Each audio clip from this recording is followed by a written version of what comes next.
જમ્મુ કાશ્મીરના પહેલગામમાં નિર્દોષ પર્યટકો ઉપર થયેલા આતંકવાદી હુમલામાં મૃત્યુ પામેલા લોકોને શ્રદ્ધાંજલિ પાઠવવા માટે ભાવનગર જ્વેલર્સ વેપારી મંડળ દ્વારા શ્રદ્ધાંજલિ કાર્યક્રમ યોજવામાં આવ્યો હતો। ભાવનગર શહેરમાં જ્વેલર્સ વેપારી મંડળ દ્વારા ચોકસી મંડળ સ્થળ ઉપર એકત્રિત થયા હતા, જ્યાં દરેક જ્વેલર્સ એસોસિએશનના સભ્યોએ હાજરી આપીને સ્વૈચ્છિક રીતે વ્યાપાર ધંધો બંધ પાડી શ્રદ્ધાંજલિ પાઠવવા પહોંચ્યા હતા અને શ્રદ્ધાંજલિ અર્પણ કરી હતી।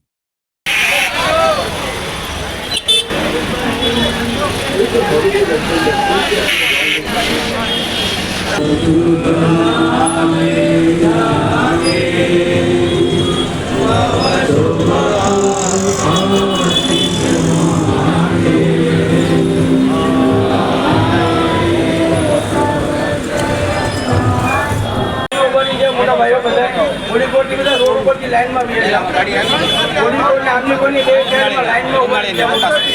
આપણે રાજકોટનું ગાન કરવાનું છે ઉપર નીકળે આપણે